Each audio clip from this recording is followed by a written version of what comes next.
Kenapa kita mulai dari sana? Karena kita percaya kalau pemotor trail dihentikan pelanggaran di dalam kawasan cagar alam, itu tidak akan menghasilkan konsekuensi yang signifikan. Kan nggak mungkin tiba-tiba misalnya pemotor trail mau masuk ke cagar alam, kita hentikan, tiba-tiba kehilangan mata pencarian, misalnya, atau tiba-tiba gila, kan tidak bisa, tiba-tiba nggak bisa makan, misalnya. Maka dari itu kita akhirnya memulai kampanye untuk menghentikan berbagai macam pelanggaran di dalam kawasan cagar alam yang dimulai dari rekreasi. Karena ternyata pelanggaran di dalam kawasan cagar alam yang diawali oleh rekreasi pun itu memiliki akibat yang sangat besar sekali.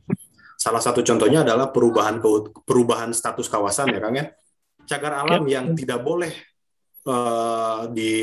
yang tidak boleh dieksploitasi, bahkan tidak boleh dimanfaatkan untuk panas bumi. Satu-satunya di kawasan yang ada di Indonesia, satu-satunya yang nggak bisa dimanfaatkan untuk panas bumi hanya cagar alam. Nah, tapi karena ada banyak sekali pelanggaran berupa naik gunung, motor trail, dan lain sebagainya, itu ternyata bisa dijadikan alasan untuk mengubah status kawasan. Oh, karena kawasan ini sudah banyak sekali intervensi dari pemotor trail, pendaki gunung, ya udah jadikan tempat ini jadi tempat wisata. Dari cagar alam menjadi TWA.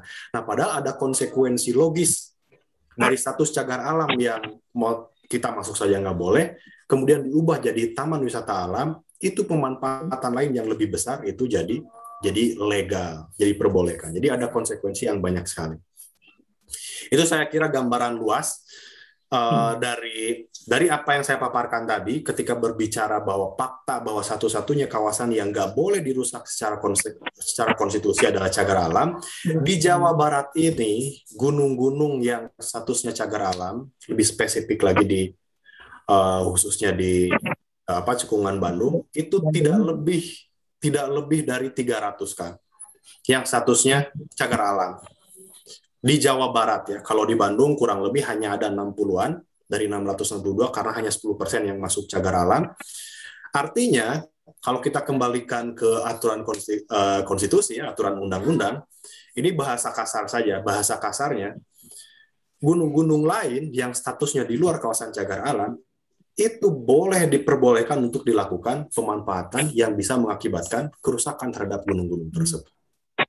Nah, jadi kalau kita kembalikan kenapa hari ini Jabar juara dalam hal bencana, terakhir yang kita sama-sama sesali itu di Cicalengka dan Sumedang, tentang bagaimana gunung-gunung karena statusnya itu tidak dilindungi oleh negara, kemudian karena statusnya tidak dilindungi oleh negara, kemudian diperbolehkan swasta untuk melakukan pemanfaatan, kemudian dimanfaatkan untuk secara masif oleh perumahan, dan akhirnya terjadi seperti yang kita lihat. Nah, itu yang terjadi. Nah, kalau kita kembalikan ke aturan masyarakat Nusantara, spesifik lagi ke masyarakat Sunda, bisa dibayangkan, Kang, semua muka bumi atau unggulan dalam bahasa Sunda, unggulan itu genealoginya yang menghasilkan konsep gunung ya. Unggulan, kemudian atau sebuah muka bumi yang menonjol, yang ia memiliki puncak dan tutugan, dalam masyarakat Sunda itu dipastikan disebut sebagai gunung, dan setiap gunung itu dipastikan memiliki 3 batas wilayah. Batas wilayah paling tertinggi adalah titipan, atau leuweung titipan ya, atau bahasa lainnya leuweung larang. Yang kedua adalah leuweung tutupan. Ya, betul. Yang kedua adalah leuweung tutupan, bahasa Inggrisnya cover zone. Di bahasa Indonesia kan jadi hutan lindung. Dan yang ketiga adalah leuweung bukaan atau hutan manfaatan atau baladahan dalam bahasa Indonesianya. Nah, ini sebetulnya ada koneksi atau ada relasi dengan aturan Belanda. Tapi bedanya kalau masyarakat Sunda menerapkan 3 konsep ini ke seluruh gunung. Nah, Belanda hanya menerapkan konsep tersebut ke gunung-gunung yang ia ada kepentingan di sana. Apa kepentingan Belanda yang ada di sana? Rata-rata adalah gunung-gunung yang memiliki mineral.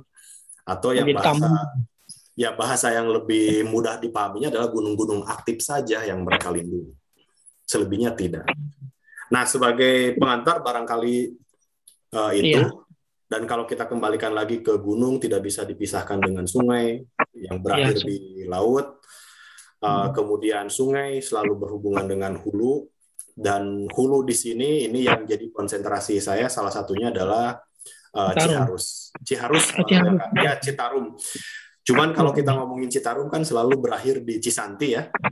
Ya Cisanti ya. Lebih populer gitu. Padahal Cisanti itu ketinggiannya 0 lebih km. rendah, yang disebut 0 km, dan sebetulnya debitnya itu tidak lebih besar dari Ciharus. Tetapi isunya tentu kalah karena memang ke Cisanti itu akses jalan jauh lebih mudah dan statusnya bukan cagar alam, jadi relatif diperbolehkan orang untuk datang ke sana.